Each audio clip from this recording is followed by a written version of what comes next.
Yeah. Yeah. All right. So let's finish this epic tale. I'm gonna try to we're gonna hit it really hard because we got to get to Mars. You think it will be 2 hours again? It wasn't 2 hours before. Thank you very much. It was 1 hour and 46 minutes or so. Okay. I think it'll be about that this time. Yeah.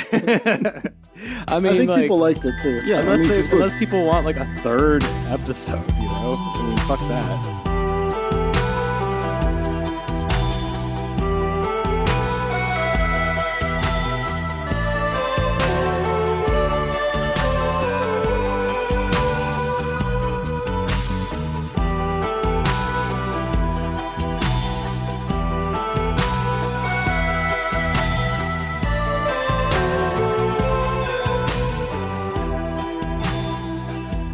All right, welcome back to The Empire Never Ended, at our first ever two-part Fash fic epic adventure here with Boris, Fritz, and Ray.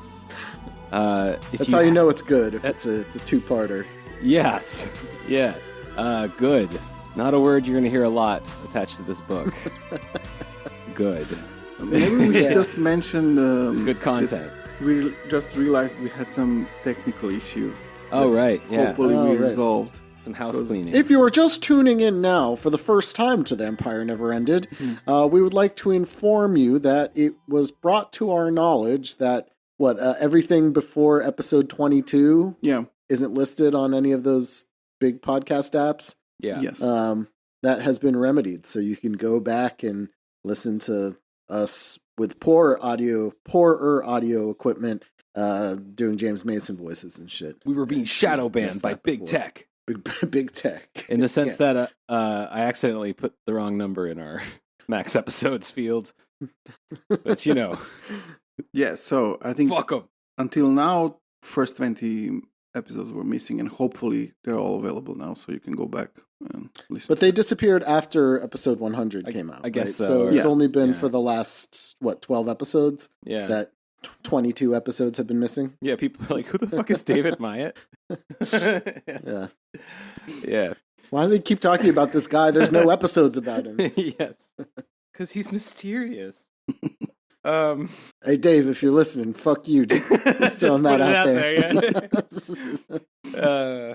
Yeah, now we're going to get a whole episode's worth of fucking tweets from him. Plebeian. Yes. All right, well, get ready for some japery, boys. We're getting back into the epic text by Ward Kendall, Hold Back This Day. And if you haven't listened to part 1, there is literally no point in you listening to this right now. No. I mean, it is not, it's already barely hanging on to sense and narrative as it is. And if you're just dropping in the middle here, I'm sorry, but you're fucked. Although, actually, that could be kind of a fun experiment. Listen to this episode and then try to piece together what happened before. That's a great idea. Okay, I take it back then. Send us your own plot versions of this. They can't be worse than what the book actually Nazi is. adventure. Yeah. So, it's a Nazi dystopian science fiction novel. Yeah. And quite a renowned one, if we can believe the reviews on the cover. Yeah. This is do they have the little laurels with they do. They do.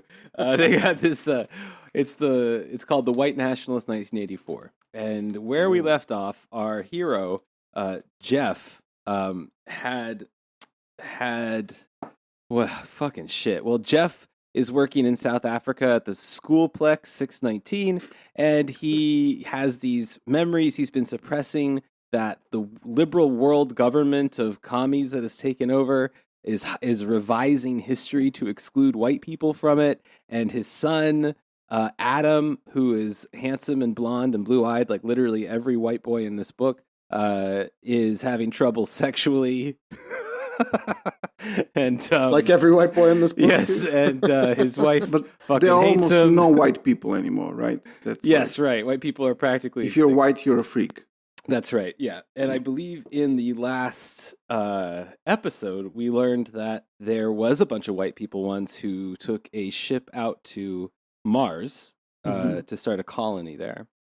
So that's kind of where we left off. Zion. Yeah, the old Mars Zion. So Jeff was captured as he will be in this episode at least 4 times. It's a constant plot point. He was captured by Naira, which is Aryan backwards, which is the white nationalist. Well, rather, that's probably not a word they would. No, they would say, actually, wouldn't they? Yes. They are a white nationalist terror cell from the future who's trying to save the white race from this repressive liberal dream of making everybody the exact same skin tone, which is like class 5. So that's what he's battling. And also trying to make children into, I guess, like homosexuals or whatever. Yeah. Yeah, among other things, and force them to miscegenate. So Jeff had followed his son, finding out that his son had joined Naira, and he followed him to this factory, this abandoned British hover car factory, back when capitalism was really, just roaring before the lib socialists took it all over. And he meets Carl Ramstrom, who is the actual name he gave the leader of Naira. And so far, all we know about Carl Ramstrom is that he, I believe this is a quote, worked in a factory or something, end quote. Yes. So we're going to pick it up there with chapter... The Nazi 1984, folks. Yes. Yes. So if you're thinking like, okay, I get it, but did anything happen so far? The answer is still kind of no. It's been 90% lore, and not so subtle political dystopia where white people are considered ugly and freakish. So Carl Ramstrom now has revealed his master plan to Jeff. The whole cell is dressed up in WOPO uniforms. If you remember, that's World Police. And they're feeling very confident that they can easily trick the guards at the spaceport that they're heading to now. They're going to claim that they're there to secure the area against a terrorist threat. And Jeff sees his own son in a WOPO uniform, looking proud and confident and strong and grown up and shit. So, as if reading Jeff's thoughts, Carl remarked, "He's among his own kind now, among his own people. And look at the change in him. No longer is he ashamed of having blue eyes or fair skin. And he's found a caring woman of his own race who loves him for what he is." That's Emerald, by the way. If that is called evil, then I suggest you reconsider the nature of those who claim it to be. Ask yourself, what those who have now hold power over you, I and your son, have gained from implementing this systemic intermixing of the white race with the rest of humanity. So, most of the rest of this chapter... Thank you, that's Carl, by the way, if you guys are just tuning in. That's good old Carl Ramstrom. Carl's an Austrian creep. Carl, yeah. Yeah. Have you seen the basement, Jeff? Yes, we build dungeons here. It's a tradition. Even on Mars. Oh, well. We abuse. Don't jump ahead. All right, so most of the rest of this chapter, actually, these are chapters 9 and 10, I might add, are about how impressed Jeff is with Carl, like as a man, crushing on him a bit, and finally, like Jeff's eyes grow turgider still, erect as they see Carl unveil 6, quote, fully armed WOPO air cruisers. Now, I know, Boris, you've had a few positive things to say, a little bit of positive feedback about the use of phonetic English in this. Yes. But here's where he snatches it away from you. It's spelled AIR KROOZERS. No. Right? It's useless. You see? Yes. What a fucking idiot. Yes, what a jackass. So they got them from a former lieutenant in WOPO named Rudolph Martin. And hearing this, Jeff says, "But I've never heard of a WOPO officer going bad." To which Carl responds, "Of course you haven't. Those who do go bad rarely survive long. For one thing, WOPO hunts them down like rats and exterminates them without any mercy." Yeah, right? Like, the way you read it made way more sense than the way it was written. Because he just writes, "Those who do go bad rarely survive long." Like, he's not trying to put it in air quotes, the word bad. He's, what I mean? Like, yeah. Does he mean corrupted? What does he mean by that? I've never heard them going bad before. They make a big deal about how scary Rudolph is, this guy, this Lieutenant Rudolph Martin. And he gives Carl the creeps a bit. Like he thinks he's too invested, too violent. So Jeff, for no reason at all and unprompted, laments now about the lost Euro-ethnic civilization and the knowledge of space travel that vanished with that civilization. So listeners of the podcast will know from previous episodes that apparently to neo-Nazis, like only white people are capable of traveling to space. And of course, like 2 years after the first edition of this book was published, China had people in orbit, you know what I mean? And like you would think that that would be a problem for his lore, and that he would go back in a later edition and maybe change that. But the version I have is from 2011, and he's right there claiming that no one else but white people ever went to space. But I mean, like, I'm thinking about like Yaki and Swift and these guys saying that like Russians were incapable of space travel, went to space, and then were somehow incapable of finding Venus, and then they nailed it like 5 times in a row. That's how it goes. And so they had to make Russian people white, I guess. Yeah. This kind of goes along with the American narrative of space travel too. Like, they make a big deal that they put a woman up in space in the 80s. Yeah, and like Valentina Tereshkova was the 4th human in space or something. You know what I mean? Yes, exactly right. Yeah. So we did it, guys. Yes. Decades after the Russians. It's nice. It must be nice to be a Nazi and just have like no ability to feel the feeling of cognitive dissonance that most of us have to feel when something completely like unfounded or illogical or contradictory happens. How it must be to just glide through life that way. Really great. So anyway, Jeff decides to go along with it in order to stay close to his son. He's going along with the plan. He's still trying to get Adam out of this. Like Jeff still isn't sold on this, which we have to keep being reminded of because the book constantly makes terrible things happen to Jeff, and he's always aware that it's like WorldGov, but for no narrative reason whatsoever, he maintains his loyalty.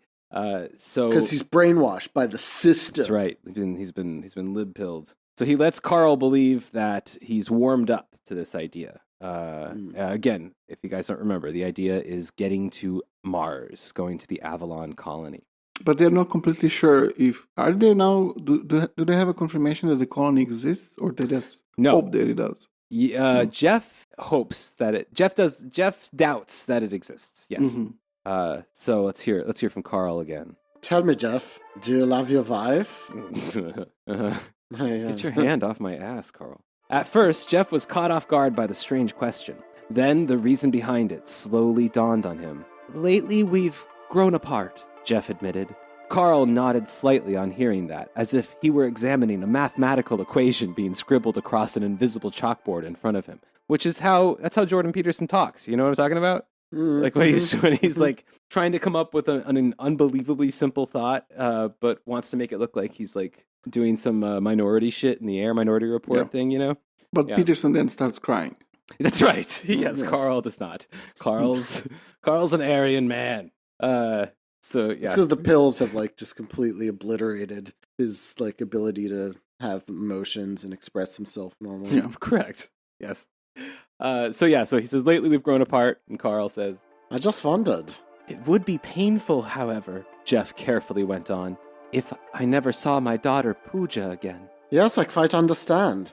In fact, you strike me as a man who is very devoted to his children. His kinder. Your presence here is proof of that.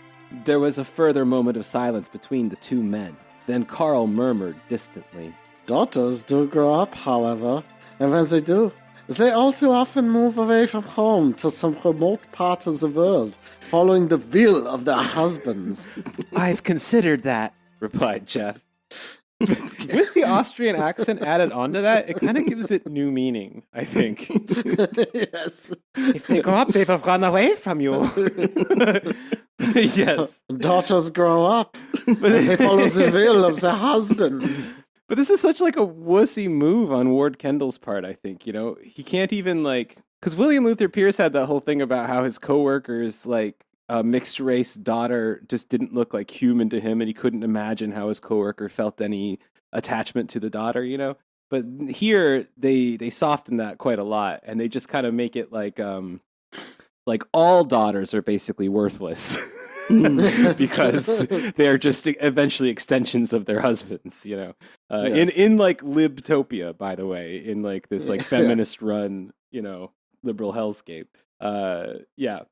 So yeah, I'm surprised that like the family hasn't been abolished here. Yeah. I mean, this is something that you'd expect in this world. Yeah. And especially you know, given their anxieties about that very issue. Well, the white family's been abolished, which is, let's be fair, all they actually care about. So And also, like, the women are the ruling class or something like that. often, yeah, but we're gonna see. But they still follow the will of their husband. Yeah. yeah. We're gonna see the face of the true ruling class later. Any guesses? I'm just kidding. We know who it is. So Is there? I'm hearing dreidel. Actually, it's quite subtle. We'll get to that in a while, but he doesn't really do the whole thing. He doesn't go all in. Oh, really? It's a lot of dog whistling. Okay. Yeah. Okay, very subtle for a Nazi fan Fashfic thing. I'm not. It's not subtle. I'm surprised. For normal people, you know, but for them, I would say it's subtle. Yes. All right. So, of course, like as they're dressed up in WAPO uniforms, there's a problem, boys. What's the problem? You got a bunch of white nationalists dressed as world police. They want to go commit hate crimes. I don't know. No, I mean that's fine. I mean, No, that's guys. Their faces are white. This is lib world right. where white people are not serving on the force. You know, they've been excluded from these positions and are like minorities. Yeah. Yeah, they're getting beaten by you know, cops of color. Yes. So if you remember, Catch them on the street. how they solved that problem in the Turner Diaries was, of course, the classic A&P strategy of brown face in this case. So in this version, they do the exact same thing, of course, but they have this thing called a special aerosol colorant. And my interpretation of this is that they're just talking about brown spray paint. Wait, why do they love doing blackface and brownface so much? All of it, like, you know, the Order does it. Yeah. I mean, the Order actually did it. Yeah. Yeah, they actually did it in real life. Yeah. I mean, I guess following maybe the Turner Diaries, but what the fuck? I don't know. Yeah, that's one of the basic things when you form a like white nationalist group. You do blackface or brownface. That's like step 4. Yeah. It's just that, God, we really need somebody on here to help us with this. I mean, the libidinal fantasies of fucking neo-Nazis is just its own arc, sadly. Yeah. And it will be funny. It will be dark. So anyway, they're all like fucking spray painting each other, and I guess, you know, they're like high as fuck and like dripping with brown paint and shit. And or as Jeff describes it, it all added up to a brilliant display of precision teamwork, Jeff noted, demonstrating once again Karl Ramstrom's stunning foresight and planning. We tactically deployed the blackface. Yes. Yes. So the plan essentially works. And like they come in and they sort of like strong arm their way into the solar ship port, and the people there, the security there stands down, and then at one point there's this very like played out action scene of you know, them saying like, now put down your weapons, boys, and they're like, you got us, you know, and they put down their weapons and they march them all into like the hovercraft or whatever they came in, whatever fucking thing. So, which I thought didn't exist because they shut down the British companies, but whatever. So the Nazis are now loading the solar ship here with, sorry, not Nazis, the Nyran agents are loading the solar ship with supplies. Jeff glanced into the distance. Wave after wave of shimmering heat roiled up from the sunburnt tarmac, the only sign of movement on the horizon. All else was still. Yet it was here, at high noon in the middle of the 22nd century Africa, that 40 desperate Caucasians fought to escape from 19 billion swarming brown faces. For a moment. So the population is 19 billion. Well, because they finished the Harmony Project, if you recall, in the last episode. And they've eliminated all but the last of the skin class, what were they, 1s or something? The pathetic sadness of it all struck Jeff deeply. It was as if he stood there witnessing the ancient struggle of a dying mastodon, fighting to free itself from a tar pit it was fast sinking into. And yet, even if it could free itself, so many of its kind were already gone, lost to a past that would never live again. So it was with Karl Ramstrom. For he, too, was a mastodon, struggling to break free of the racial tar pit his kind had long ago sunk into. I can hear Rahoa's like Ode to a Dying Race or whatever playing in the background. Yes, yeah, it's exactly it. Exactly the song the that movie was playing version in the of background this, in the like, movie. Yeah, like the camera's doing like a 360 around them, like standing on the tarmac as the hot African sun beats down on them, and Rahoa like crescendos. The mastodon is sinking. Racial tar pit. White people gonna go to Mars. My race will live on. Shouldn't do their jobs for them, though. You know what I mean? Yeah. No shit. We already have. So, as it turns out, Rudolph, the Wopo guy, is actually an actual Wopo guy, which, and this whole thing is like some sort of setup. And there's this very realistic and compelling thing he says when he reveals his true intentions, which is, "Freeze, you two! It's all over! Your whole plan!" He grinned at their shocked faces. "In a few minutes, this entire area will be swarming with Wopo." Holy Shiva, Batman. He's got us. And of course, since this is clearly a Silver Age comic book, Yes. The villain starts to like monologue, right? "You see, you've got a lot of interrogation to undergo, and then a lot of long years after that, rotting away inside the mental plex before you finally get to die. Same for the rest of your traitorous bunch inside the ship. Oh, and just in case you were wondering, they've all been knocked cold with sleep gas," he chuckled. "I purposely neglected to tell you that every ship in WorldGov's fleet had a sleep gas canister recently installed to prevent hijacking by terrorist lunatics like you." He jerked the barrel of his weapon aggressively in Carl's direction. He jerked it aggressively at Carl. "Now, drop your weapon, nice and slow."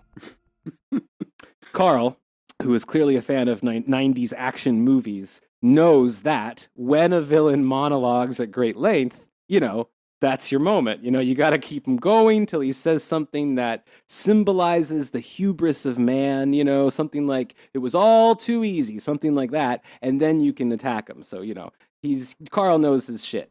He asks, "Why did you betray us?" "A fair question," Martin replied, smirking coldly. "Maybe the last one I or anyone else will ever bother answering for you. Okay, I'll tell you. Over the long months," this is like The Room. "Over the long, hot months, I got to thinking about your plan while we tinkered away inside that musty old factory. I kept asking myself over and over again what chance any of us really had of getting away. I mean, how in Buddha's name could any sane man possibly believe he could outwit the combined power of WorldGov and Wopo and reach Mars? And you know what, Ramstrom? One day I convinced myself it just couldn't be done." So that's it? You weaseled your way back into Wopo Rat Pack just to save your skin. Pretty much so. With this flippant confession, Carl leaps into action and beats the shit out of Martin. And in a last desperate attempt to free his son, Jeff reaches for Martin's dropped plasma rifle. And as Carl delivers a super fucking Seagal-looking killing karate chop to the neck, Jeff raises up on Carl, right, with his plasma gun, and asks, who is he really? Because certainly like a normal factory worker doesn't have like a sick-ass move like that, So, "I know now just how dangerous you really are," Jeff went on, his blue eyes narrowed against the glare of the sun. "Because any man who fights and kills like that is far more than he appears to be. Who are you, really?" Carl remained silent for a long moment, as if calculating the distance between himself and his newly armed opponent. And then he said, "All right, Jeff. It looks like you win. I'm not what I appear to be. I'm not even what my followers believe me to be. A factory worker." Then who are you?" I'm a professor of physics at the University of Avalon on Mars. You mean? That's right. I'm not a native Terran at all, though I do a fairly good imitation of one, wouldn't you say? No. Ah, that explains it. That's why he knows all these Seagal moves, because he's a fucking physics professor from Mars. Yes. The University of Avalon on Mars. Yeah. Yes. So, He's basically William Pierce from Mars. Yes. Yes, he is. Well, William Pierce's self-image, anyway. Yeah. As a creepy Austrian man that knows karate. Yes. Carl explains that all these like Seagal skills, he explains them all away with this little line about like training for this mission specifically. That's it. Whatever. So he took a class. So Carl was sent to Earth to find a physicist named Dr. Vladimir Zaslov. Jeff isn't that interested and just wants Adam back. So they go on the solar ship together. That is, Carl and Jeff go on the solar ship together to get Adam back and all the other people off the... Well, no, just Adam. They just take Adam off the ship. And then Carl starts to say farewell to Jeff. And suddenly, Fritz realized that, as he was reading this, that we're not even going to Mars now, that they're going off the ship. And yet more pages of lore and backstory awaited Fritz. So he went back to his IKEA booze shelf, and he added some vodka to his coffee, rolled up a blunt, the bitterness of the room temperature cocktail mirroring his own bitterness at Ward Kendall's writing. And he winced as he took another sip and returned to the task at hand. So Fritz is becoming a character in this story. I have. Yes. It's eaten me alive. One other thing, if you should regret your decision, seek out another Naira cell and join up with them. There are several more operating here on Earth. Within a year, a ship from Mars will be sent back to pick them up. It will be the last one, by the way. After that, Mars will cease all contact with Earth forever. Carl reached out a hand in farewell. So long, Jeff. I won't forget you. You've proven yourself quite a brave man. Stubborn, but braver than any man I've ever known. I would like to remind you guys that he has known Jeff for 2 hours. You know, which confirms that Naira is full of fucking like pansies, I guess, you know, like pansies and cowards. It must be. I've known you for 2 hours and you are already literally the most bravest person I know. Yes. Well, yes, I am a member of Naira. Yes, it is Aryan spelled backwards. Anyway, Carl tries to escape in the ship and Jeff strips his son down for some reason and puts him in civilian clothes that he just fucking finds somewhere. Like, it barely bothers to tell us where the clothes came from. He just picks them up and puts them on his son. So, yeah, all right. So Carl decides to escape with the ship anyway. Like I said, so behind them, the massive spacecraft began to vibrate with immense power. Of course, Jeff thought, all the pieces fit now. But being a physicist, you see, Carl Ramstrom would know how to operate a spaceship. That's what it fucking says. He wondered what other skills and talents such a man as he possessed. Suddenly now, missiles streak through the sky and they don't blow up the ship that's escaping. That is to say, they don't blow up the target. They instead blow up the WOPO air cruisers that were full of like WOPO agents. Just solves that problem, I guess. And also, just to remember, like, the solar ship is a gigantic thing that is literally glowing right now. Like, so I guess WOPO just, you know, what they're like stormtroopers with missiles. Star Wars stormtroopers. In case it wasn't clear. not the These guys are the stormtroopers. Yeah. Yeah. George All Lucas's one. Yeah. So, a sudden burst of radiant light blinded Jeff in the next instant. More dazzling than the sun. No, he thought. More dazzling than 10 suns. No, more dazzling than anything he imagined possible. So he was bedazzled. He thinks, "Go, Carl!" Jeff silently cheered from inside the raging inferno in his mind. And still the ship lifted. Jeff bent back his head as the ship's fusion glare filled his eyes with terror and awe. Go, Carl! Go! Wait, that's actually what's written? Yes, that's, yeah. Go, Carl, go? Yeah, I can't write something like that. That is professional. Professional inner dialogue. Top quality dialogue. Yes. Writing is... Mwah. Pulitzer Prize winning Yes. author. 1984 of the White Power movement. Don't you know it? Don't you know it? I mean, I guess it is in some sense. I guess It probably is sadly their best. Yes. Or in the sense that like it rips off 1984 as much as it can. Yeah. Yeah. Okay. Yes. In that case. I mean, that it's it's like literally a Nazi version of that. Like, I mean, it is a dystopian novel about some, I guess, totalitarian system in some sense. Yeah. So it is. It's the totalitarian libs. By the way, it's been mentioned that they've abolished class society. Yet there's famine everywhere. Yes. Okay, so 5 months pass, of course, because fuck it, right? Like 5 months pass, no narration needed. Anyway, we learned that Adam went off to Universityplex in this time. Not Uniplex as you might think, but Universityplex. Only to be, quote, expelled after suffering a violent emotional breakdown. What did he do? Violent how? We don't know yet. He's holding it over our heads. Pooja herself goes off to join the fucking liberal SS. She becomes part of the Junior Youth Corps, that is Euthanasia Corps. Jeff says he wanted her to be a doctor, but she's off to the death camps, basically. And she says this, "What better way to show my love and devotion for Chrislam Buddhism?" She exclaimed. Who are they euthanizing? Oh, hungry people? You know how socialists, euthanize hungry people? Oh, okay. How it's like a major platform of Bernie Sanders to euthanize the hungry? But I mean, why would you euthanize the hungry? The hungry, they die of hunger. I mean, it's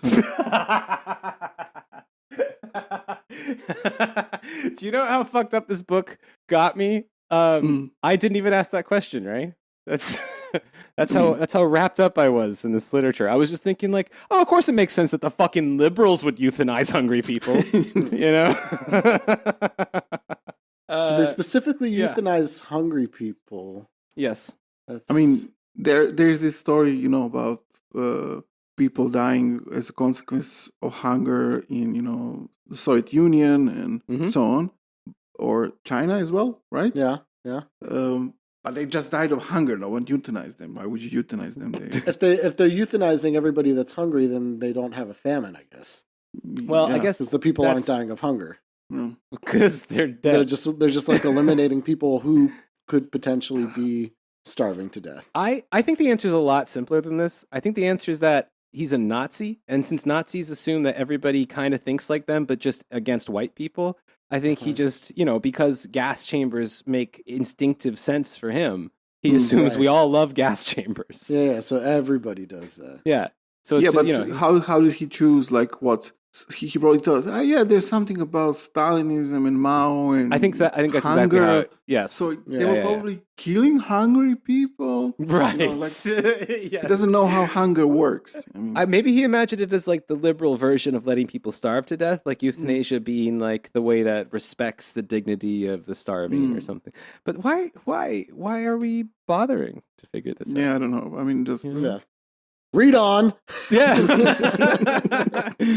Since Ward Kendall can't write his main character in a consistent way ever, Jeff is simultaneously proud and disappointed in Pooja for this choice because it's like a good position to be in, but he wanted her to be a doctor. But Ward doesn't note this. Ward Kendall, the author, doesn't note this as paradoxical or causing Jeff any confusion or anything. It's just kind of all jumbled together, and that happens a lot. Like you'll get a bunch of contradictory sentences jumbled together with no mention of how they might be problematic or contradictory or cause some kind of emotional struggle.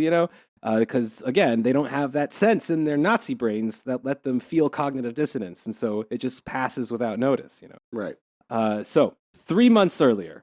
Oh, yeah. What about his wife, right? You remember Li Ming? Li Ming. Yeah, Li Ming is out there with the choir director. Yeah. She comes home and abuses him. He's this, she's his cuck fantasy made flesh here. Yes. So, 3 months earlier, his wife Li Ming had filed for divorce, citing sexual incompatibility. Her state-appointed legal counselor claimed she was being deprived of the state-mandated 3 orgasms per week, as prescribed by Sexual Satisfaction Code 3875690-F. In addition, has never, ever, ever just had a satisfying sexual experience with his wife. Like the his wife's author. never. Like this is Anyway, like his. Yeah. This is like his author. Like the author's coming through a little bit. In this. So one of Yes, the characteristics of a liberal totalitarian society is the men are obliged to pleasure their make wives. the women orgasm 3 times per week. Yes.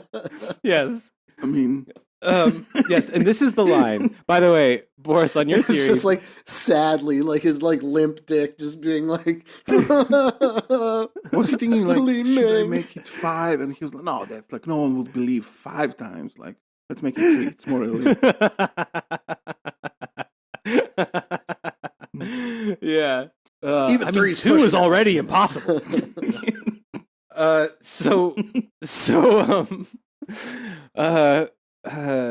So yeah, in addition to this, she also quotes a long list of other reasons why their marriage had failed, none of which had anything to do with her, it says, which I think, Boris, your theory is supported here, that this he went through this recently before writing this. Yeah. Oy. Poor Ward Kendall. And very poor his daughters. So, continuing Kendall's boundless cuck fantasy here, his wife gets the state to recognize Jeff as like an impotent beta male. So, to recap, Jeff's son, Adam, is a violent emotional basket case. Pooja is working in the death camps, and his wife has registered his sexual inadequacy with WorldGov, you know? And then, on top of that, like, Li Ming marries the choir director immediately, and after 9 months, starts sending holographic images of her new baby to Jeff, like frequently, like spamming him with baby pictures, telling him he must feel jealous and blaming him for screwing up their other son. That's awesome. She says this. Li Ming rules. What the Li Ming does rule. So,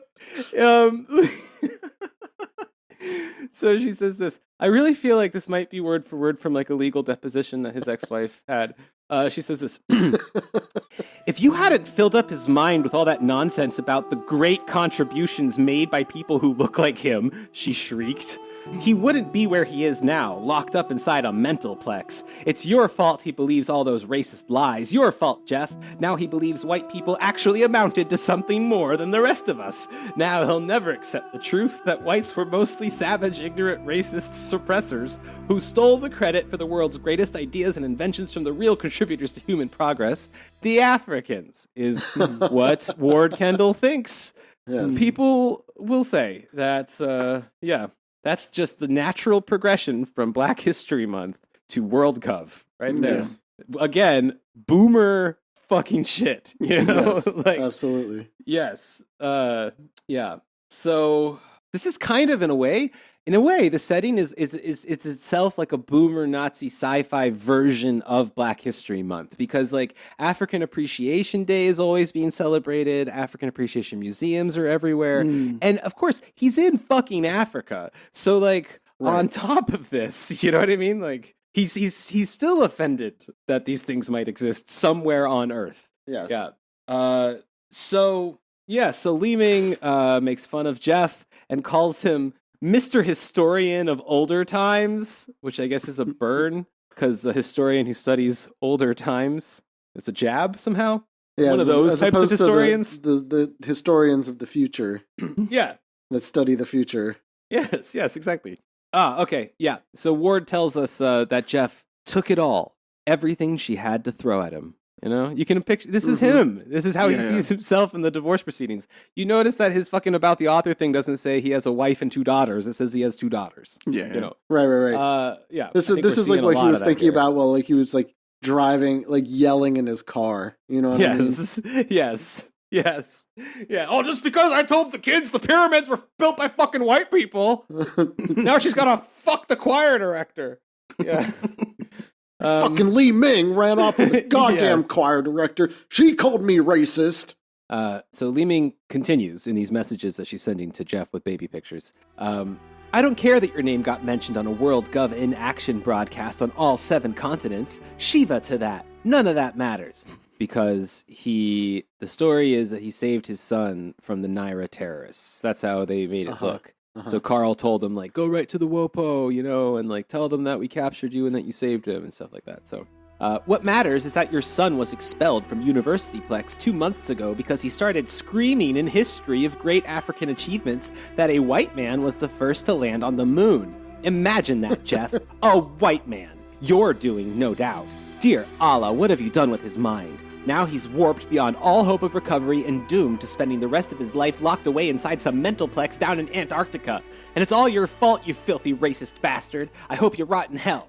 Yeah, everybody knows that the Afro-Asiatic black man walked on the moon first, not this Yakubian devil.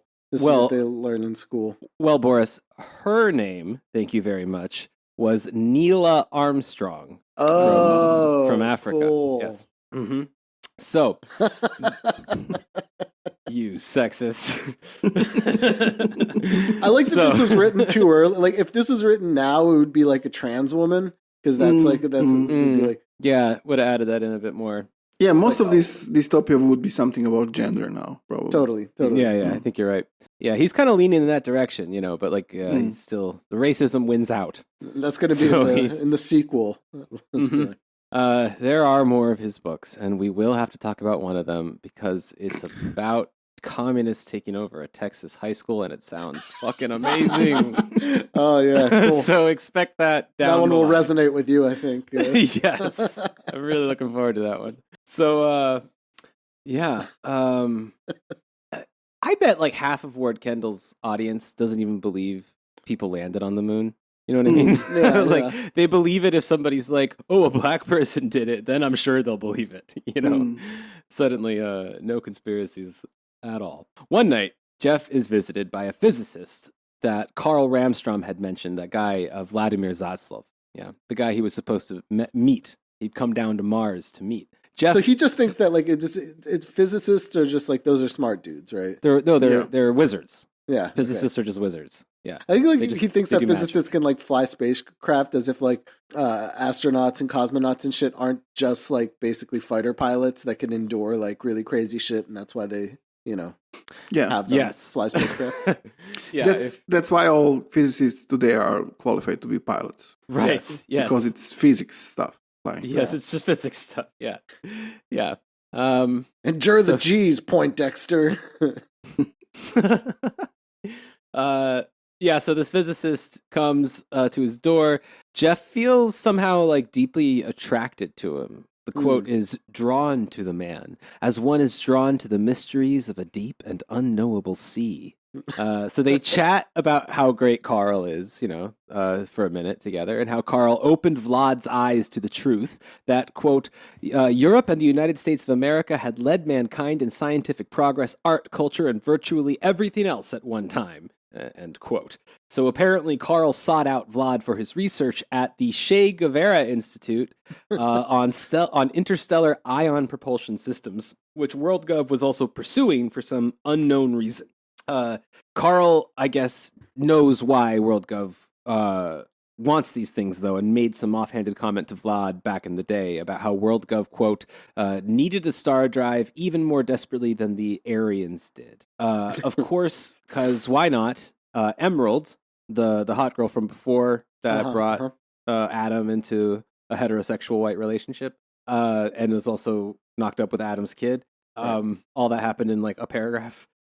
So she is Vlad's daughter. So that's how that works. So everybody is family here. Everybody knows each other. I thought it would be fun if Ray played Russian physicist Vlad. Okay. So Vlad says this about his daughter. You see, I too have known little love in my life. I never married, never knew what it was to have a family until Emerald came along. She was orphaned at age 2 when her parents died during the Brazilian skin tone 1 uprising.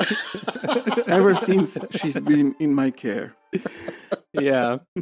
I want to say also, listeners can't see this sadly, but where Ray is recording now, there's like dappled light on his face, and like as the breeze moves through the leaves outside as he reads this, you got to imagine this soft light, draping over his face. It was very touching. So Vlad gives Jeff a vial of liquid. The liquid is some kind of coded molecular database that can be decoded only by people on Mars. It's in a glass vial. So instead of giving Jeff this is all the data about his like interstellar drive and shit, right? Physicists doing their physics in their test tubes. Doing some physics, making a data potion.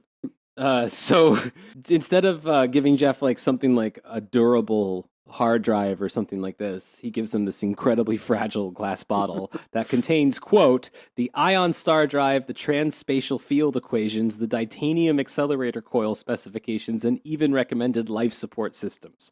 All right. Somehow Vlad himself avoided breaking this and getting specifications all over his pants and stuff on the way over, but he tells Jeff now to just drink it and then go get scanned by a fancy special Mars scanner on Avalon that will read the, quote, datacules, which are data molecules. Jeff says, well, I've never heard of datacules, Jeff remarked skeptically, or of any such device capable of decoding them. That's because such a device exists in but one place only, Mars. You mean Avalon technology? That's correct.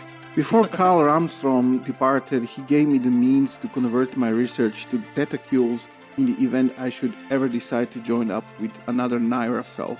But the technology is unknown on Earth. Therefore, even if you should fall into the hands of Walpole, they would have no possible means of extracting it from you.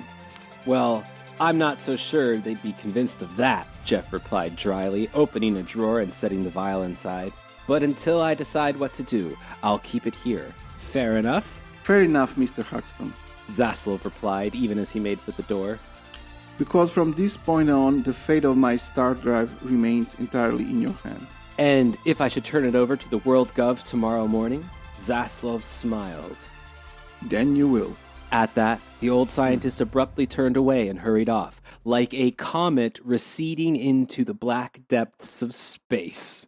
Pew! So... Because this is a sci-fi novel, okay? Even so, what would that actually look like? To say that someone that leaves your house like a comet receding into the black depths of space. He's running at full fucking clip into the night, right? Like he handed this vial to this dude and just goes whoa, whoa, whoa, whoa, whoa, and just like runs out there, busting through the door. So the next day, Jeff reads that Zaslov essentially was running to commit suicide. He was heading out into the night to go kill himself. So he decides to finally take the bottle, and then he crushed the empty cylinder into pieces, he says, because he's an adult. So, Chapter 12. In Chapter 12, we now learn that the world government's capital is Beijing, famously the most liberal place on Earth. Jeff's headed there with the, quote, racial power elite to receive some awards from WorldGov. He settles into his hotel room at Hillary Rodham Clinton Towers. He's not even fucking trying at this point, you know? Yes. And he avails himself guiltily of the unlimited food and drink that the elite enjoys while 19 billion people are starving elsewhere. Yes, he took a stroll on Hunter Biden's laptop square. Yes, that's what I'm saying. This is when you're asking, like, what is my grandfather doing watching Fox News 24 hours a day? He's writing Fash fic. Yes. Like, just live fucking stream of thought, you know? Hillary Rodham Clinton Towers, fucking Mars, whatever. This is on Earth. This is in Beijing. And remember again, this because is like they'll definitely remember Hillary Clinton in the 23rd century or whatever. Yes, or 27th. Yeah. What fucking century is it now? 22nd, late 22nd century. Yeah. So Jeff is also at this point, even after all of this fucking shit, Jeff is still in a constant like self-crit session with himself every time he has like a bad thought about WorldGov. Like he's had his mind blown by the lies of WorldGov like 4 times already, and like I mean, why is he still having this like internal loyalty debate? You know, like why? Yeah. I can't figure out why. There's no reason why. They're constantly bombarding the character with like life-changing events and like revelations about WorldGov, and he's still like, oh, I don't want to think negative thoughts about them though, you know. What a character this man is. So yeah, of course we need just endless streams of lore. Jeff calls the Antarctic mentalplex that's holding his son while he's in Beijing, only to have this robotic woman named Margaret Fong tell him that his son Adam is no longer with them at the mental plex. She says this: "Our panel of psychiatrists found your son to be hopelessly deluded, psychotic, manic-depressive, possibly schizophrenic, quite incapable of grasping reality. He believed history was a fraud, that it was a most clever fabrication of WorldGov. He kept spouting off utter nonsense to other patients about historical events that never happened. Several in particular were most distressing. Something or other about who first landed on the moon and who really invented the airplane." Who really invented the airplane? As we both know, of course, the first person to land on the moon was a young African-American woman named Neela Armstrong, and that the airplane was invented in southeast China city of Guangzhou by two brothers named Lian and Xiangming Wang in the pre-unification year of 1903. So, to deal with this madness, right, they send him off to, quote, patient satisfaction services. And, Jeff's like, "What's that?" And she says, "Decades of mental health research have concluded that deprivation of the sex act, even for the mentally ill, is psychologically harmful for the long term, and one which we attempt to alleviate through our patient satisfaction services. Select patients who are still young and vital are required as part of their recovery plan to meet the sexual needs of older, less agile patients." All right, now, Awesome. Boris, I know you knew that one was coming. I knew it. I knew it as I read it. But I would like you to guess the twist here. So young men are used as pleasure bots for like old people. Old people? Old. Oh, is there bestiality? No, sorry. Oh, I pushed you too far. Oh, now I feel like now you're gonna be let down. You know? That's my bad. No, it's old men. It's old men specifically, right? Because if we remember, his son was certified straight by the state, earlier. Right? Yeah. So now they gotta bend him. Yes. So Fong says this, you must also understand that our PSS program was in need of H-class participants, and so the anger Jeff had been desperately fighting to hold back suddenly broke through in a damn burst of outrage. H-class? My son is not classified as a homosexual. Why would he even be transferred to an H-class program? As I stated to you, Counselor Fong went on between clenched teeth, we were short of H-class participants. Your son was being reconditioned by our staff psychiatrists so he could engage in mutually satisfying homosexual activities with some of our geriatric H-class patients in strong need of such sexual therapy. It was only after he attacked and seriously injured one of the doctors instructing him on proper fellatio procedures that I had no choice but to remand him to the custody of WOPO. These so-called doctors are teaching your kid to suck dick and go pleasure old men at fucking like state bathhouse number 502. See, now if anybody was like, why do they get so mad at therapy? Now you know why. This is what they think happens there. Yes. So for some reason, Jeff wants to do... So for some reason, this news makes Jeff want to do some Beijing sightseeing. He's just like, I guess I'll go see the Museum of Multiculturalism. But a knock at the door interrupts him, and a WOPO officer named Enrique Sovek.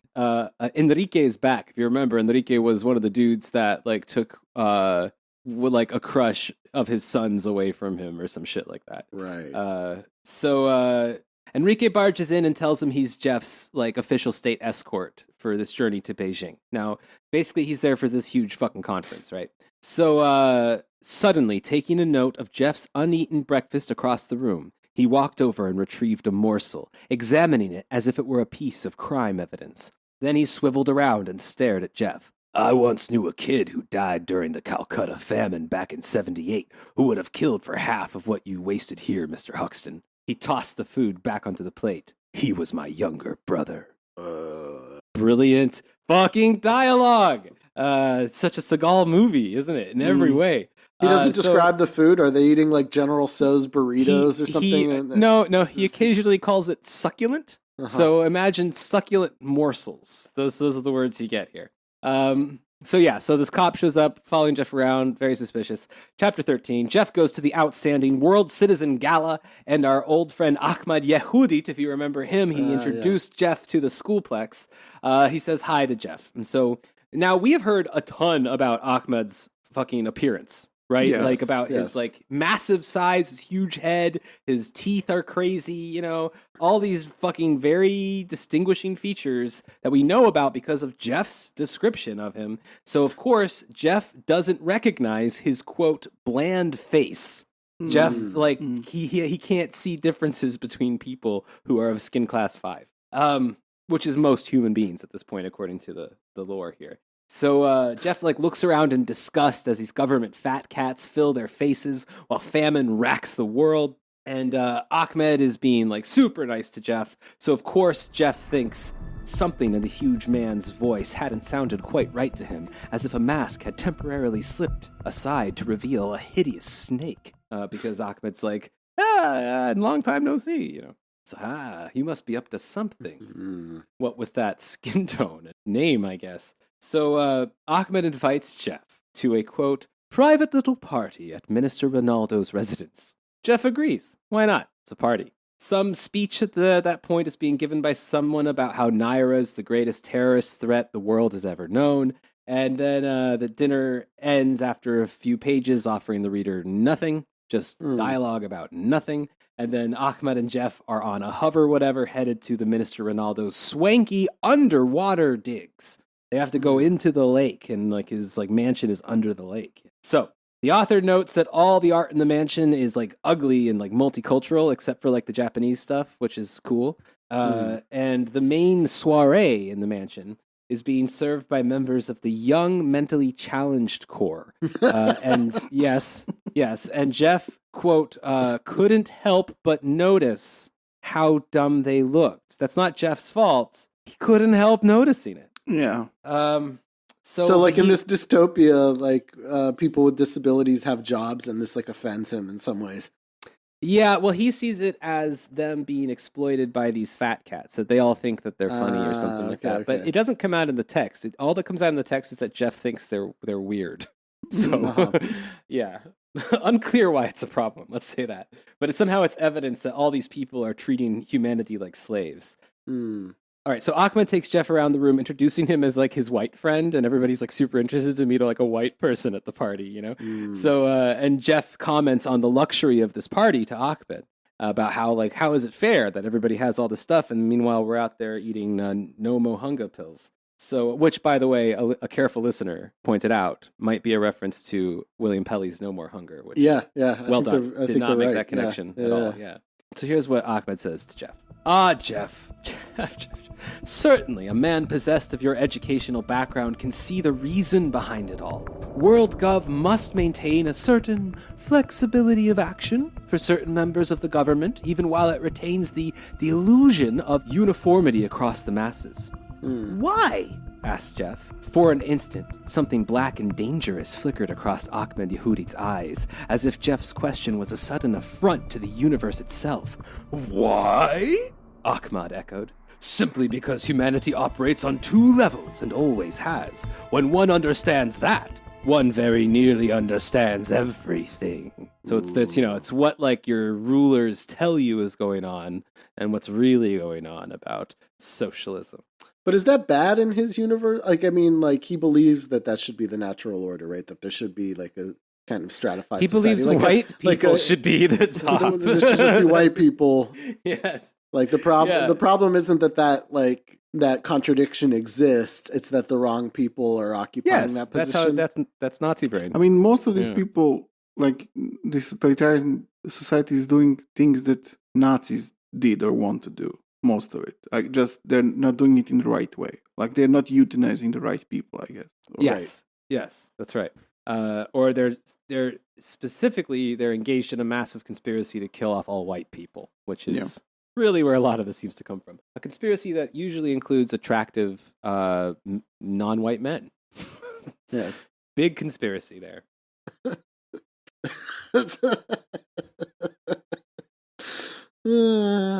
Jesus Christ. All the Enriques and Jamals. stealing what's her name, Shaniqua. While they make beautiful white men go to Yeah. rim job class and fucking. Yes. You got an A in rusty trombone. Yeah. So anyway, Jeff's like, call me a fool if you want, but I always believed that the world government was trying to, make us an equal society. And Ahmad laughs at him and says, like, I can't believe you couldn't see through it all, you fool. Socialism's always been a conspiracy, this kind of thing. So Jeff thinks to himself now, yet, if all hope of a racially blended socialistic utopia was really and truly gone, then what in Buddha's name had the sacrifice been for? All the millions executed in government youth chambers, all in the years of no mo hunger.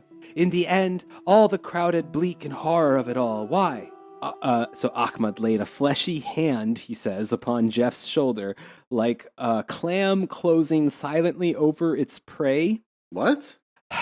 His made a fleshy hand on Jeff's shoulder, like a clam closing silently on its prey. But a clam closing its shell, that would feel very not hard. fleshy.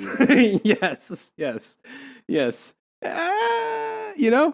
Nazi brain, man. You just keep on fucking going. Nothing stops you. Okay. No matter how stupid it is. He says, are you not beginning to see the reason for all this? Staring blankly into his drink, Jeff offered no reply. For some strange reason, his head felt suddenly dizzy. And when he looked up again, all the faces around him seemed to be melting. Ahmad remained quiet and attentive, watching him with the steady, implacable eyes of a watchmaker. And whatever. And now his face, too, was melting, running together with all the other melting faces in the room. My drink, Jeff said. Oh, they gave him LSD. Here's what happened, I think. I think Ward Kendall had just watched Austin Powers and came out of it thinking that it was like a true-to-life, savvy political thriller and wanted to make like a sci-fi version that had the emotional weight of Austin Powers. That's what I think happened here. So Ahmad reveals that WorldGov knew about what was happening at the spaceport all along, and for some fucking reason, I guess they made up some award. They brought Jeff out there. They did a fake award ceremony. They made an underwater soiree just to get him to drink a roofie, which is what now has happened. Yes. And by the way, after Ahmad reveals that after they force Adam to fillet old men, they did kill him. The Whirlpool killed him. So if you're new to Fash fic, you've got to know some things about it. And one of the things is that, like, once an Aryan's sexual virtue has been violated, they have to die. So in a woman's case, if it's a wife, a daughter, something like that, usually it's an attractive teenager. Honestly, 90% of the time, and they're always very specific that it's like a 15-year-old for some reason. You notice that? Yeah. So they lose their virtue by being sexually approached by someone of a different race. Men lose it by gayness, I guess. Is that how that works in Nazi brain? Right. Yeah. Okay. So, chapter 14. Now, would either of you like to guess how WorldGov tortures Jeff? Go with a classic. Think Russian state, actually. So electoral stuff. Yeah. Okay. Hooking up his testicles to some electrodes and shocking his nuts. Nice, so, he's getting his nards shocked. For the testicular torture. Of course, that's where it has to go. So Jeff tells them pretty quickly about all the plans that he drank, I guess. That's what he says, actually. I drank the plans. I told you everything.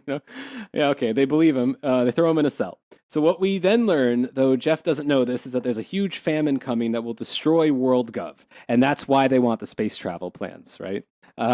So, and as cheesy as that is, that's probably something that Elon Musk said to someone this morning. Yeah, to be honest. Anyway, WorldGov decides to attack Avalon and get this decoder machine so that they can read Jeff's datacles, right?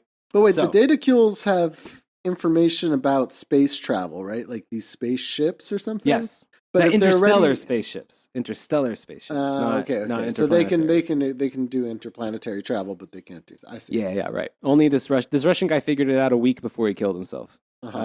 He cracked it. Why the fuck would they need to do interstellar travel if they can just go to Mars? That is not asked or answered here. So He wants to talk about Mars, though. So this is Avalon now, Mars Zion. The only Martian colony to survive the aftermath of the unification, and the last refuge of the white race. A refuge of the unification had long ago failed to exterminate. For in the years since, as worldwide racial interbreeding steadily brought down the global IQ average to its lowest level, the means... Here it comes. The means to maintain legions of scientific and technical individuals capable of sustaining space travel had slowly slipped from World Gov's dark-skinned grasp. As a result, this is bell curve stuff, more boomer shit though. As a result, only a handful of people remained alive who were capable of understanding the complex operation of a fusion-powered space vessel. But even their numbers were fast dwindling as time and racial interbreeding continued to level out the last alpine peaks of Euro-ethnic intelligence.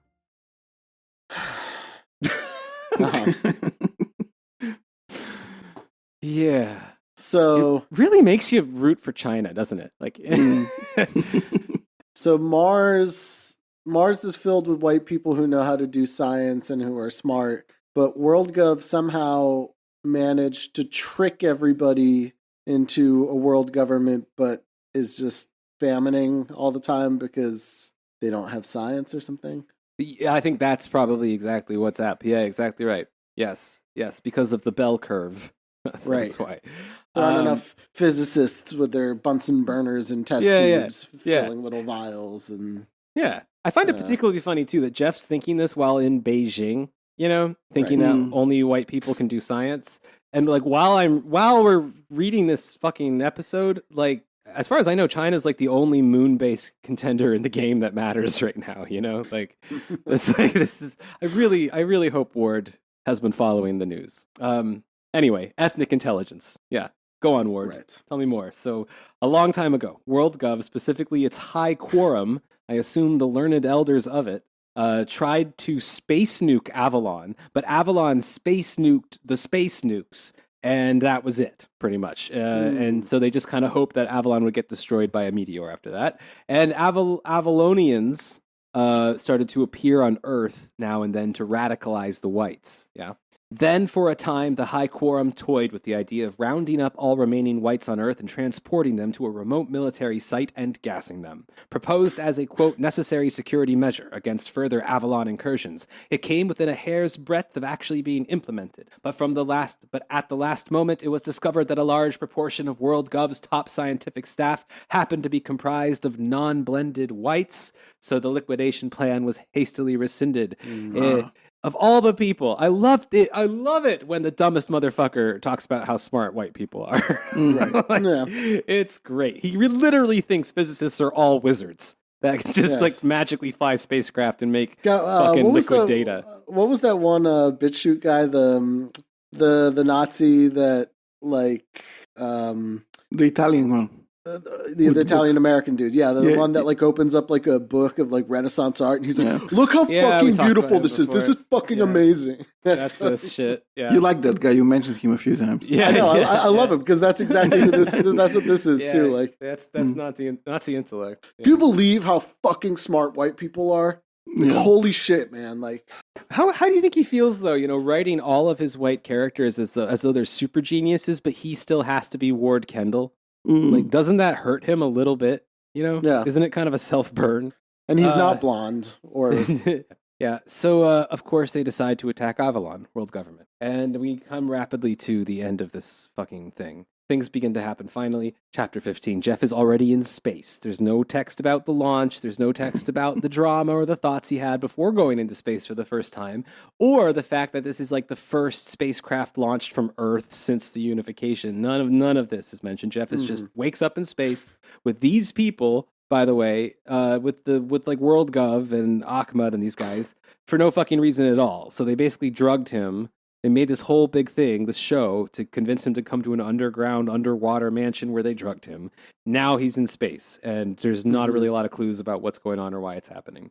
So they do say eventually that they want him to help them on their mission, but they don't say any details, and they don't push hard when Jeff refuses. I think Ward was just like, we got to get to Mars, I'm already at chapter 15, like, fuck it.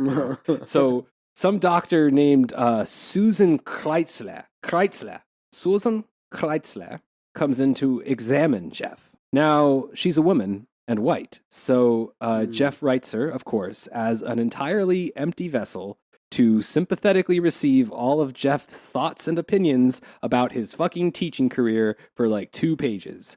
And at some point, he says this to her. She loves all of it, loves just listening to him. He says this. Oh, yes, they were all lies. Still, I tried to see the good behind it all, so I played the game for years and years, no questions asked. You see, sociological theory went something like this. If you teach enough young, malleable minds that every race and culture has contributed equally to the world's civilization, you could eventually destroy racism and any given race's claim to superiority over another, no matter what the truth. So yes, I went along, I taught the lies, I kept my mouth shut, until one day, and then we have a line now from Susan. The line is this. Yes? Jeff swallowed thickly. Until one day, my son finally made me realize that wiping out the separate races might have been a tragic mistake. How so? Jeff sighed. It's only common sense when you think about it. I mean, you can't just mix up white and black and brown and yellow people into one gigantic racial porridge without destroying their individual identities and cultures. I mean, take black people, for instance. Before the unification, they had a bond to Africa because that's where their ancestors and languages and cultures and histories originated. But the average man of the 22nd century, he isn't black anymore. Today, he's just as much white and brown and yellow as he is black. He's all of them, and yet none of them. Because of that, he's got no special bond to Africa anymore, for that matter to Europe or Asia. And he comes from all those places now, you know? Yet none of them, right? He's like a tan everyman major. I mean, that's what the unification was fought to achieve, and it finally did, and that just goes on and on as this very sympathetic blonde German woman holds his hand and listens sympathetically. Yes. Yes. All right. So, not like Li Ming. Yes. Yes. That's completely it. Yes. Li Ming would tell him, Jeff, you're being dumb again. Shut up. Yes. Yes. Jeff, shut the fuck up. Yes, I will leave you for the choir director. You don't stop saying Nazi shit. Jeff, pleasure me now. State mandated, baby. So, yeah, and I love also that in this argument, like, I feel like Jeff's trying to convince the reader that all Ward Kendall's worried about is that, like, the races will, like, that black people won't get to be black anymore. You know what I mean? Not that he has just told us that it, like, destroyed the gene pool and made everyone stupid, you know? Like he's extraordinarily he's a straight up Nazi, but every once in a while he also proves himself to be a complete wuss. Moron? You know.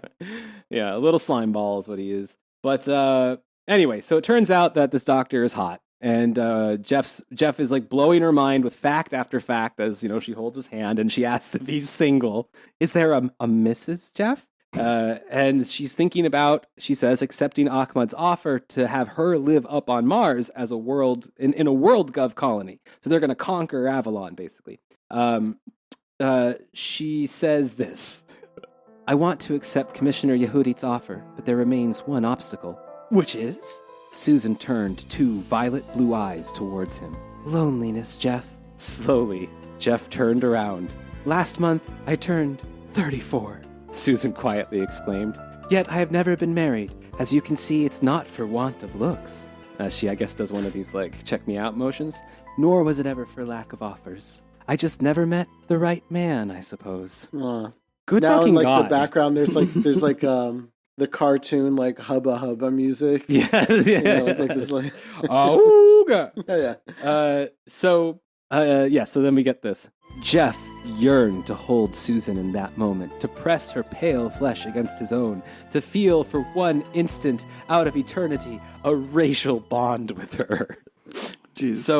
So apparently they do a sex at each other. He likes her because she's blonde and white. That's well, he likes her because she doesn't talk, I think. Yes.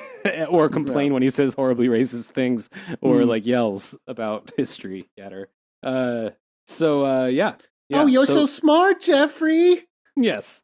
So Jeff decides to go along with Ahmed's plan now, and in chapter 16, Jeff and Fraulein Kreitzler tell Ahmed they want to get married and live on Mars, and that WOPO agent Enrique is also there for some fucking reason, and he's all flustered about this. Here's what it says.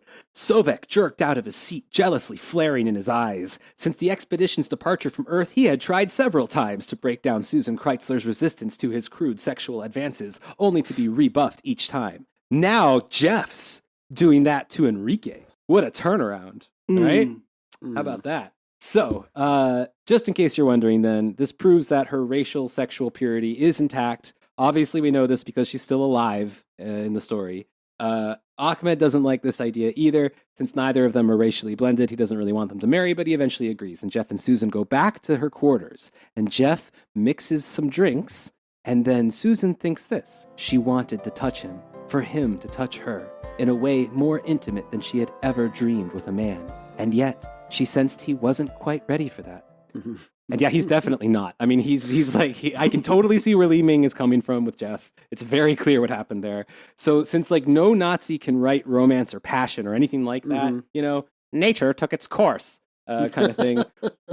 It is completed, etc. Yes. Ward instead makes Jeff like wander around the room while like what's her name, Susan, is like super horny for him.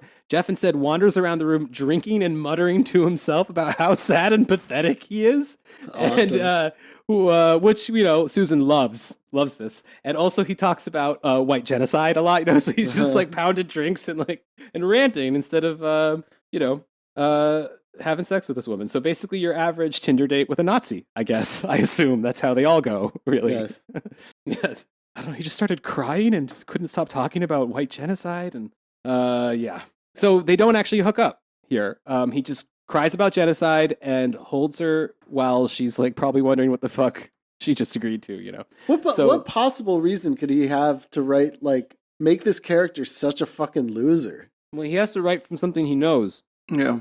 I guess, but I mean, that's embarrassing. It's very, very embarrassing. You feel bad for this fucking guy. Like, he's an idiot. Yeah. Yeah. This is, like we said earlier, I mean, you got to make an example. So, like the hero 17. of the story has this, like, they introduce and describe in like more detail than usual, this like hot blonde. Yeah. And then the hero of the story, gets wasted and talks about white genocide and cries about how sad his life is. Yeah. It's fucking pathetic. It's really deeply sad. And yes. Yes.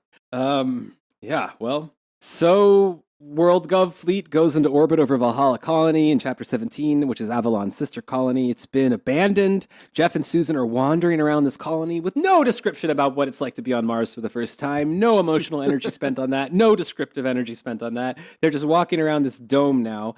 And he spends like 2.5 pages mansplaining things to her, like over and over. Like she's like, "Oh, this is nice." He's like, "That's a dome, Susan," you know, or like, or I don't know. He corrects her on some plant she sees or something like that, and like is just nagging her the whole time. So she, in response, turns an admiring gaze towards him. "You know so much about so many things. It must be hard for you, Jeff," Susan said, "knowing what you do." He reached out to her, his eyes softening. "You make it more bearable now." So, yes, Stepford wife fantasy. Ward cannot get any sadder. This is sadder than anything I think I've ever read on this show. He's really embarrassingly transparent.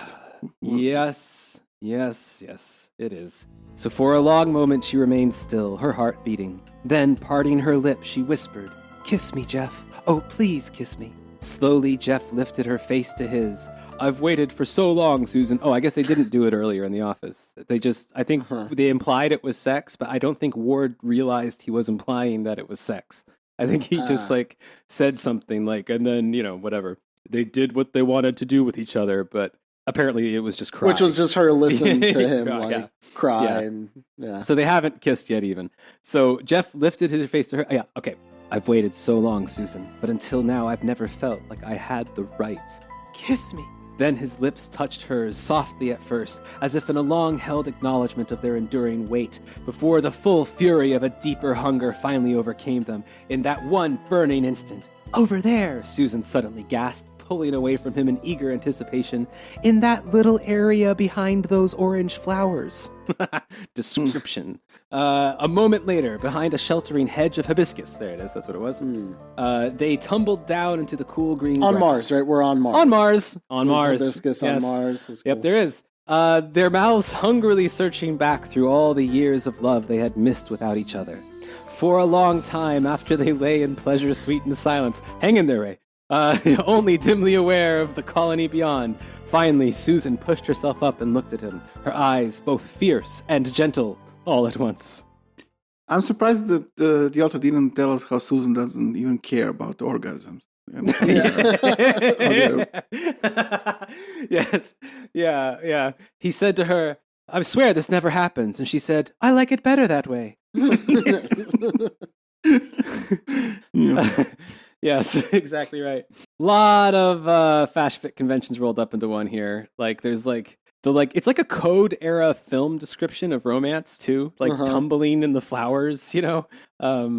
So it's like something that a virgin would write about having sex. Yes. I mean, like, how does he have 2 kids? So before like any more sensitive writing has to happen, or before he falls into the trap of requiring some kind of description, a bunch of people, just some fucking people, come into the dome they're in, and Susan sends a laser-armed servo mech to fight them. And an explosion rocks them back against the wall and knocks them out. And when they come to, Enrique, the Wopo guy, is standing over them with a plasma gun. Enrique has bound and gagged Susan. The stakes are very high right now because, according to Fash, did Enrique cockblocked him? No, they did it in the bushes. That's okay. That's they lore. did do it. That is confirmed. All yes. Right. Ask anybody. She lives in Canada now. You can't ask her, but ask Enrique. He saw it. So the explosion, like I said, okay. So the stakes are very high here, right? Because as you know, in Fashfic law, if Enrique so much as like brushes her boob, she will instantly explode in like a bloody mess, you know? So Enrique admits to personally killing Jeff's son as well, and then talks for a while about how he begged and cried as he cut his balls off, and then he dangles the ball cutting knife in front of Jeff's face, and then Jeff says, "This is it," Jeff thought, "for Susan's sake, if not for your own. Die like a man. Die like a man." Enrique is paired up with a doctor, for some reason, who comes out of nowhere as well, named Mitsuguchi. Dr. Mitsuguchi. Oof. Dr. Mitsuguchi, who is mad at white people. He's Japanese, incidentally. He's mad at white people for the bombing of Nagasaki and Hiroshima 200-something years ago.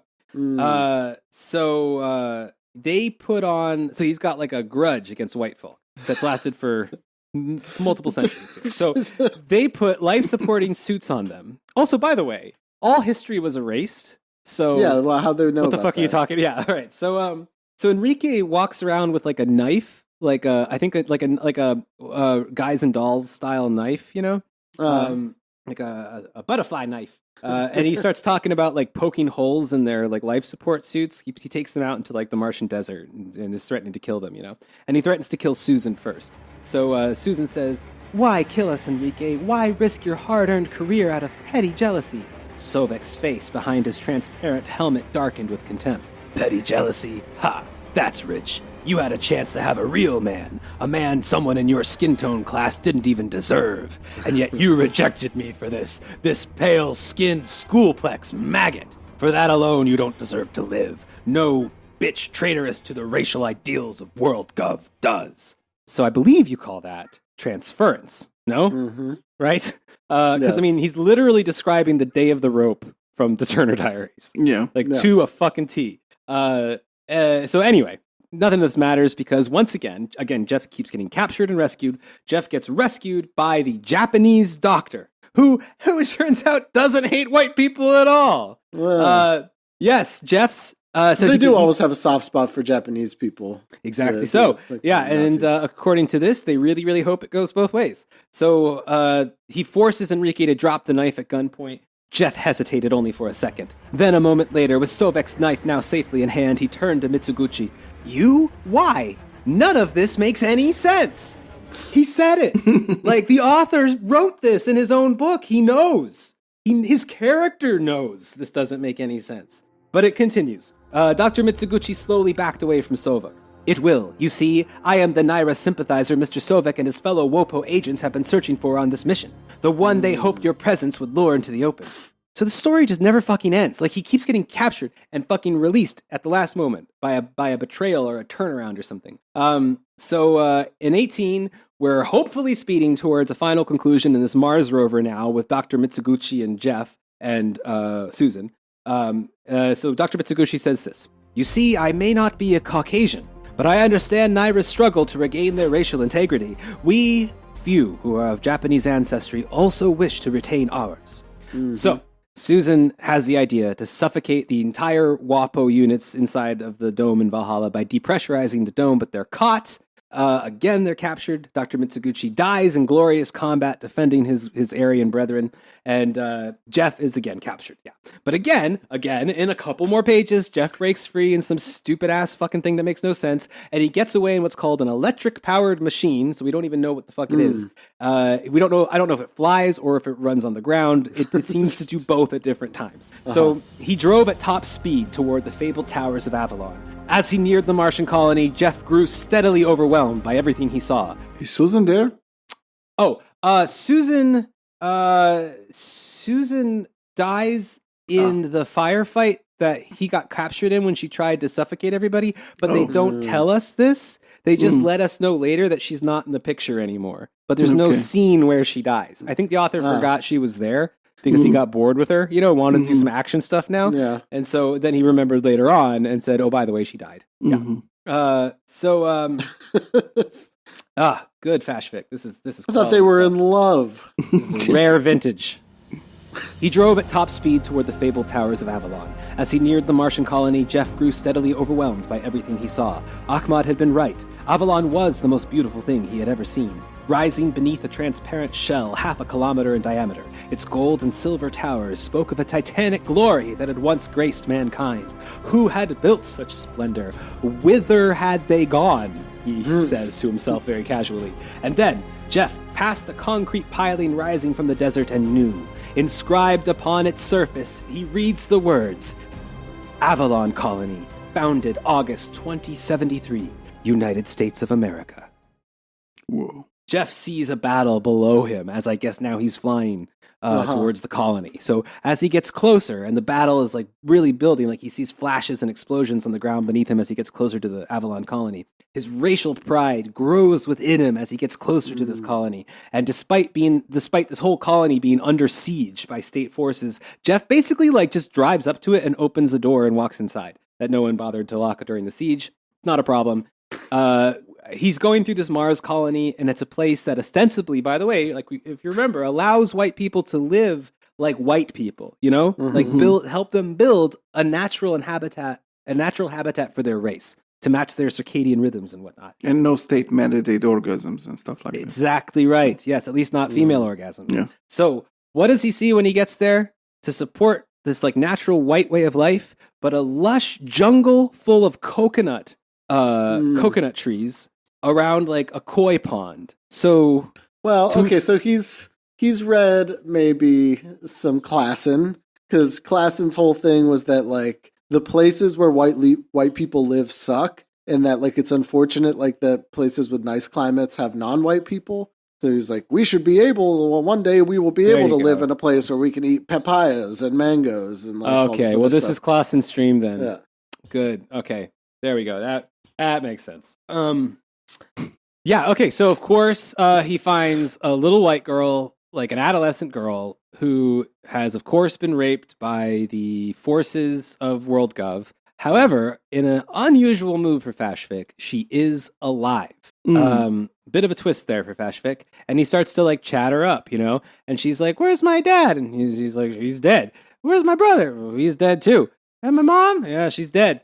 And then she's like, oh, I'm sad. And then he's like, that's cool. Do you know where this thing that I want to do is, do you know where Carl Ramstrom is in like the center of town? And then she just like perks up immediately after having been like raped by the military and having seen her family killed. And she goes, every kid has. He's the man who fights against the mults, in this like cheerful, childish voice, mults being multiculturalists. But like this war like kind of just happened, right? This war is ongoing. But ongoing for how long? Like this battle for Avalon? Yeah. Hours maybe. To me. No, there's no time here. It's just everybody's always everywhere. Yeah. Man, these like technologically like smart white people didn't figure out any way to defend their only last remaining colony with all their smarts and knowledge. The doors were fucking unlocked. He just walks in. Nothing. They No. didn't anticipate this at all. Well, they did anticipate it, which brings but they us didn't to do our anything. last chapter. Any countermeasures of any kind. Not exactly. Although it's gonna make perfect sense when I tell you how this ends. It's gonna just fucking. It'll make perfect sense that this came from these people, these Mars Zion types. So yes, so this girl again just assaulted, watched her family killed. She's happy to join him into the center of town where there's a pitched battle going on and people are falling all around them. Lots of bodies. She's still somehow very cheerful. And our final chapter here, chapter 19. The little girl and Jeff get to the Naira headquarters in the center of town here. And as it turns out, it is an acronym, Ray. You were right about this. The acronym is Never Again Yield Racial Allegiance. Just rolls off the fucking tongue. Yes. Why is a tough one? I get it. Of course, Jeff immediately gets captured once again by Unification forces, and they call him a pure breed as they capture him. And they say, "Don't make a move, pure breed." But again, there's a double cross. Once again, one of the soldiers kills all the others and saves them. Why is he constantly getting captured? He's in Avalon now. What's going on? Constantly getting captured. It doesn't matter. It's a constant, never-ending cycle. He's been captured so many times in this book, and then is always immediately saved by a betrayal of some kind, or like a twisty-do or something. So this all, by the way, is happening outside of the Museum of Euro-Ethnic History, and we are in the middle of all of this treated to a long screed about how there are no museums of white history and blah, blah, blah, blah, blah. So then it goes back to the story, and it turns out that the trooper that betrayed the other troopers to free Jeff and this little girl whose name is Mara, that trooper is Carl Ramstrom, of course. Of course it is. He's been tracking Jeff since he first got there and like dressed up in this thing and prepared this ambush for the ambush for the ambush for the ambush. And then he says like that this little girl is the future of the white race. They chat for a bit about how great white people are and how people are always unfair to white people. And again, pitched battle going on outside, explosions everywhere. But they go to the museum anyway because Jeff's in town only once, you know? I mean, how often, when's he going to come back? You don't know. So you take him to the museum. So they're going through all the exhibits about white people in this museum.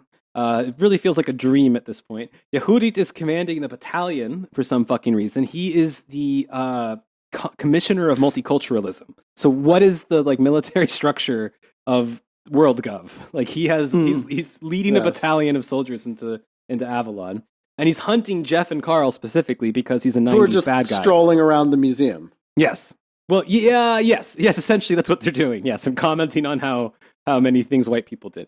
So now Carl reveals, and this is where it all came together for me. Jeff's like, we're gonna die. Like, we're not gonna have any white people left on Mars. And then Carl is like, I think Mars is done for white people. We've got to move on to Alpha Centauri. What? Yes. So not even Mars. Like, there's. Oh, this is their self-image. He just got there.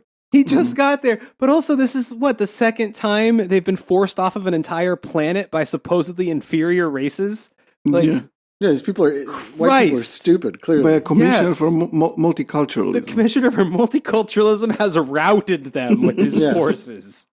Yes, a civilian. Christ, amazing.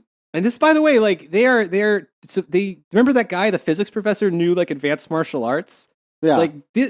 you know what I mean? Doing karate chops and shit. What the fuck? Where's that? Nothing. None of that. Oh, Carl is a physics professor. I mean, right? like, if having a purely white society that's inherently superior and has a racial awareness and is aware of its history and has a bunch of physicists and so on. I mean, if they can't defend themselves from the attack by the Commission of Multiculturalism, that means that they're just not superior. I mean, clearly. Yeah. No, the natural order is telling you something. Yeah. Yes. Yeah. I mean, and he's obviously aware that this superiority doesn't exist because he just wrote it. Like, yes, he could have they written always something do. I mean, else. he just wrote like this, described all white people basically as like sexually incompetent weaklings. Yes. Yeah. Yes. Who are afraid of everything. Except for the manly, handsome ones. They're very brave. So, and who are smarter than anybody else, but somehow can't figure out, how to defend themselves. yeah. Well, They anyway, had a pretty long head start on fucking Mars. for real, you know. and no one was bothering them, and they were even Right. doing so well that they themselves were sending ships to Earth to do like covert operations and shit, and they fall to like the minister of multiculturalism. Fantastic. I mean, if it was the post office, that'd be one thing. I mean, we all know how fucking badass postal agents are, and Yes. they don't fuck around with fascists. You know what I'm saying? What was that movie called? Black Legion. Yes. Right? Yes. Yeah, that's the guy we Black need Legion. right now. Yeah. We need that guy. So of course, Mars is lost for white people. We have to go to Alpha Centauri. Beneath the museum, Carl says, is actually a starship. So somehow, in all of this happening, Jeff just fucking got there. Did they have time to read his data kills? I'm not sure. I don't remember that happening. But nonetheless, the starship is already prepared and ready to go. So to they take didn't white need the people. fucking data cues. Or they shoved it into some other physicist. He just needed the 30 minutes to make it. How many of them leave for Alpha Centauri? It's not clear, and at first it really sounds like it's only going to end up being Jeff and the little girl. But luckily it's not. That's really how it sounds for like the first bit of this. Because that would also kind of make sense for these people. Yeah, it would make a lot of sense. Yes. So here's what happens. A grenade comes into the museum. It knocks Carl out and like nearly kills him. And Jeff gets Carl's gun for the final like 90s style face off with Yehudi, or 80s, I guess, who does the usual, "It's all over, Jeff," kind of scene that's in literally every movie that Ward Kendall has ever seen. Yes. Jeff tells the girl to, quote, "Hide behind that object," he says. The girl Behind is, that "What object? the fuck are you talking about? We're at a museum." You couldn't even describe the object. No, It was like a barrel or no. But Jeff, crate though, Jeff some crouches behind a Ford Model T, specifically. So fun Easter egg for diehard Nazis out there, and they start like firing, and then Carl in the midst of this wakes up. So involuntarily, Jeff reached out and touched Carl's face as one brother to another might. For they were brothers, he realized, in a way more profound than he had ever imagined. His simple words conveying all the dignity and respect one man could bestow upon another. So, that's happening. So Carl's dying, and he tells Jeff that a switch, quote, will be thrown somewhere, and that the ship will launch at some point. And Carl says, "If nothing else, I want you in Little Mara to be aboarded." Yeah, gross. But Jeff instead says that the half-dead Carl should go and take Mara as, I guess, his child bride or something. Jeff volunteers to essentially kill himself now for no reason whatsoever. It is not tactically required in any way. And he's also, Carl is the weak one here. You know what I mean? Like, he's already kind of seriously injured. Jeff's fine. So Jeff, completely unnecessary, confronts Ahmad, right? Now he walks out, "Oh, I'm coming out, and he walks out, and they're in the museum, and next to them is a statue of, surprise, Abraham Lincoln with a racist quote from his underneath it to blow your fucking minds. And so Ahmad looks at the Abraham Lincoln statue and says to Jeff that the nobility of white people had always made them unaware of the dangers posed by multiculturalism and racial mixing and stuff like that. And that they should have known that this would happen the whole time. Like Ahmed's like, like it was our plan all along, you were right. We wanted to wipe out the white race. So then what Jeff does in response is he blows himself up in this massive explosion with a satchel full of Nova grenades, which, by the way, he could have thrown because they're grenades. So he had these grenades the whole time. Yes. So this was completely unnecessary for him to do this. But I guess maybe as an homage to the Turner Diaries, the hero has to blow himself up at the end. I don't know. So this is basically the end. There's a very short conclusion now where we are 12 years later in Alpha Centauri, and Carl is standing on a beach. Centauri or Centauri? Also, let's be fancy. Let's do the cut. It's a Greek okay. thing. Greek thing. Kentar, Caribus. Yeah. Kaiser. Carl. So this is why the letter C should be abolished. Again, exactly right. No, you made your point. Purpose. I agree completely. I'm with you. 12 years later, Carl is standing on a beach now in New Europe. in the Alpha Centauri system. They already have like a super incredible space program after 12 years and are receiving images from their satellites that are coming from Earth, which, I mean, good for them as they watch Earth die collectively, basically, into a famine-induced hellscape. And that's how the book ends. Jesus, it's so dumb. So they make it. Yes. They make it to populate another planet, and it's great Yes. there. And then Earth dies because the stronger multiracial people that have repeatedly evicted them from planets just can't. They weren't fit to survive. govern the world in the end, you know? Right. Well, because of all the skin color, something. Psychiatrists. Yes. They don't know making kids physics. gay. No Yeah, they didn't know physics. physics. Exactly right. Yeah. That's it, boys. That is the celebrated novel Hold Back This Day. A warning to all white folk. And Jeff killed himself. We don't know why exactly, but he had to die. He had to die heroically and let this other dude take his child bride. Yes. I think Kendall actually wanted him to end up with the 15-year-old girl. How old was she? But then figured out, okay, Much that's younger. maybe I should just kill Jeff. Let the creepy Austrian do it. That's Yeah. in their nature. Yeah. Come with me to Alpha Centauri, Fraulein. Yeah. All right, guys. Wow. That was That's it. Any final reviews? 5 stars? yeah. This is incredible. Yeah. I actually think we should read his other books. This is too. We're gonna maybe not in 2-parters. I hope. But No. Yeah, I mean, if it's as rich as this one was, it's gonna be hard not to. You know, Yeah. might be easier to make a film because it really wants to be one. So I guess they will now return to Earth. Is that the idea? Well, no, they'll never return to Earth. Earth is fucked. Oh, okay. Yeah, they just like to watch it burn Mm. from a distance and pat each other on the back, you know, and admire each other's fucking Anglo-Saxon jawlines and erect blue eyes. Yes. Yeah. What's finally got rid of all homosexual innuendo, freed themselves forever, so they can roll around naked together in the river like heterosexual white men do. Yeah, incredible. Full of all the best cliches. Yeah. That's 5-star Fashfic right there. Yeah. Plus a few 5-star twists. Fashfic, totally. You know, Absolutely. a couple people lived I didn't think would. Pooja didn't die. She joined a death squad, which I honestly did not see coming. No. So, a couple surprises in there.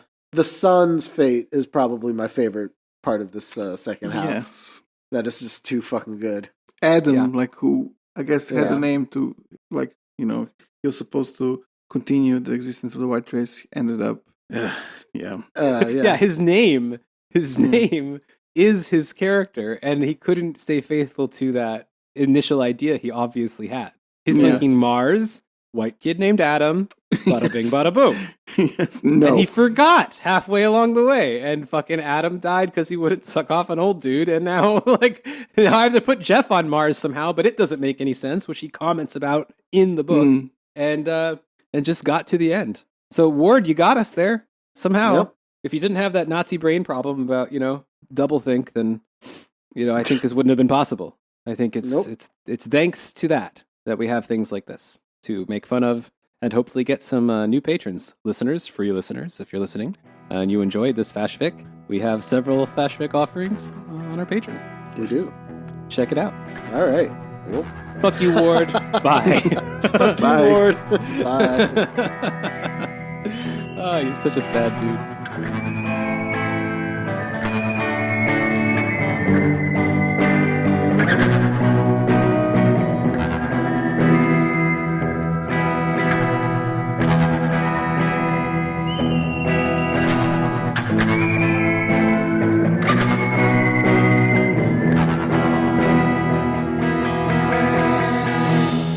Hey there, Fritz here from The Empire Never Ended. This has been one of our weekly free episodes for free people. But for premium people, we also have weekly premium episodes, which you can get at patreon.com/tenepod, TENEPOD, and also follow our various social media things in the show description there. Like and subscribe them. Follow them. like and follow and subscribe. Follow them. Do it.